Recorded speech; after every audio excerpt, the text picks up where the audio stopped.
Función para verificar si dos números son primos entre sí. De antemano debes saber qué son números primos entre sí. También debes de conocer qué es el algoritmo de Euclides y, por otra parte, debes saber calcular el máximo común divisor de dos números.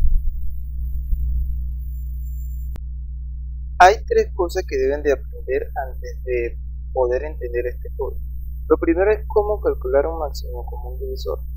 Les dejaré un video en la descripción en la cual alguien, otra persona, es decir, que se tiene conocimientos matemáticos, te va a explicar cómo calcular un máximo común divisor. Lo segundo es cuáles las propiedades o cómo puedes saber que dos números son coprimos. Y lo tercero es para qué sirve el algoritmo de Euclides. Pues, lo último se puede responder de la siguiente manera. Es decir, el algoritmo de Euclides se utiliza para saber si dos números son coprimos.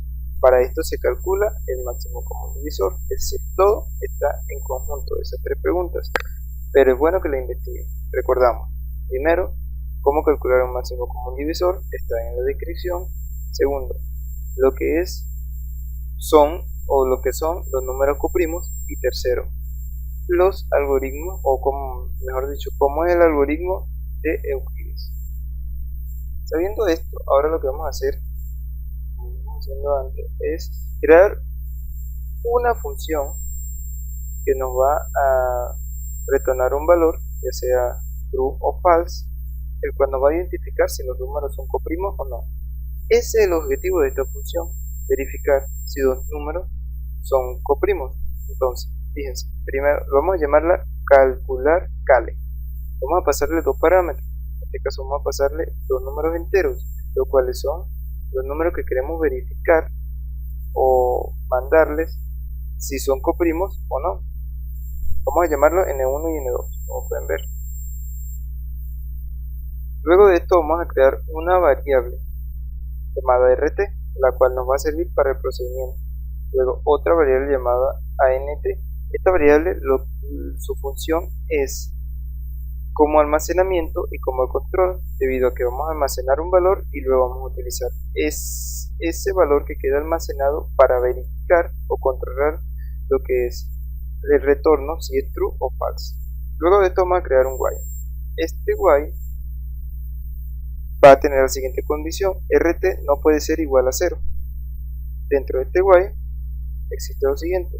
Primero lo que vamos a hacer es guardar lo que es n2 en la variable de ant, porque el procedimiento que nos explica en el video que les dije sobre máximo común divisor nos explica que tenemos que guardar primero n2.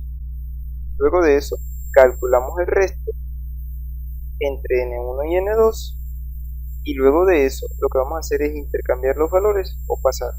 En este caso vamos a colocar el segundo como el primero, o n2 como n1, como pueden ver aquí, igualamos n1 igual a n2, y el resto de esta división nos va a tomar el valor de n2. Luego de esto vamos a verificar. Fíjense que cuando esto se está ejecutando va a llegar un momento en que dé 0 y no se va a ejecutar más, ¿no? Entonces por eso lo primero que hace es guardar ant en n2. ¿Por qué? Porque digamos que se va a hacer el cálculo y este resto dio 0, ¿no? Entonces se iguala esto. Pero cuando dio 0, aquí vamos a guardar el último valor que dio n2. Porque si esto se ejecuta cuando el valor es 0, entonces este valor que tenemos aquí va a dar 0, o su igual va a ser 0. Entonces nosotros necesitamos el último valor antes de que la división dé como texto 0. Cuando esto da 0, el ciclo se para, ya no corre más, por decirlo así. Entonces vamos a tener el último valor de ant, va a ser n2. Entonces verificamos Si ANT es igual a 1, es decir, su máximo común divisor, como ya se lo había dicho antes, entre dos números, para que sea coprimo tiene que ser 1. Entonces, si su máximo común divisor es 1, representando a ANT como su máximo común divisor, entonces vamos a retornar true y vamos a decir, oye, sí, son números coprimos. De lo contrario, si por ejemplo 8, 7 o cualquier número diferente de 1, entonces vamos a retornar false. Realicé este pequeño código que está aquí para explicárselo de una manera más entendible a la hora de ver el resultado del proceso. Entonces, vamos a ver, aquí lo tenemos. Espera un momento.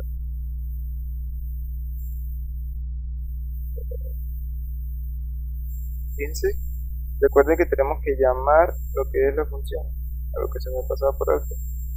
Entonces, aquí vamos a llamarla System Out Brand Line, como en algún lenguaje que ustedes tengan, tienen que imprimirlo obviamente, y vamos a calcular cale. Vamos a pasarle dos números. En este caso vamos a pasarle dos números que son el 48 y el 56. Anteriormente yo sabía que estos números no son coprimos porque se hizo el cálculo, y como pueden ver aquí va a dar false.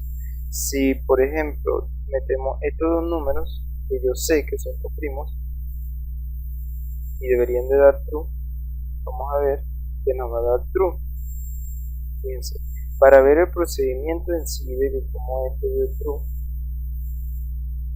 vamos a quitarle el comentario a esto y vamos a verlo aquí de este lado. Fíjense, lo primero que hace es nos va a imprimir quién va a ser el divisor y el dividendo. En este caso 2668 va a ser el divisor y 1961 el dividendo, el cual va a tomar un resto de 707. Luego de esto, como se ve en el procedimiento que vemos aquí, entonces, y como se ve en el video que explica cómo hacer máximo común divisor o cómo calcularlo, mejor dicho, entonces el resto va a pasar a ser N2. ¿Y qué va a pasar con el N2 anterior? Pues va a pasar a ser N1, como lo vemos aquí. N1 va a ser igual a N2. Entonces, este que está aquí, N1, ¿no? Y este que está aquí es N2. Entonces, N2 pasó a ser N1, como pueden ver. Entonces, luego de esto, N2 va a ser el resto del anterior cálculo. Entonces, resto es 707. Como pueden verlo aquí, se cumple. Y así sucesivamente con lo demás. Como pueden ver aquí, el resto es 547 y pasó a ser N2. Como pueden ver aquí, N2 es 707 y pasó a ser N1. Y así se calcula el resto. Hasta llega a este punto en donde el resto va a dar 1, ¿lo ven? Y luego de esto, vamos a poder ver que la división entre los dos números, el divisor y el dividendo, va a dar como resto 0. Y se para el ciclo y tenemos el último resto guardado que va a ser ANT y es el que vamos a utilizar para este procedimiento. ¿Qué pasa? Si es 1, esto retorna true. Si es false, si es otro número, esto retorna false. Vamos a probarlo con un número que no sea coprimos. Vamos a probarlo 48 y 56 como podemos ver ahí. A ver, y para que vean la diferencia. Entonces aquí podemos ver que se realiza el mismo procedimiento, pero llega un momento en donde el resto es 8 y luego de eso el resto va a ser 0. Como el resto dio 0 y el resto anterior, el último resto que se dio fue 8, en este caso va a ser ANT, entonces 8 no es 1. Por ende, lo que se va a ejecutar es lo que está en else, lo que está aquí en else. Entonces, cuando retorna false, significa que no es un número coprimo. Bueno, espero que hayan entendido esta parte.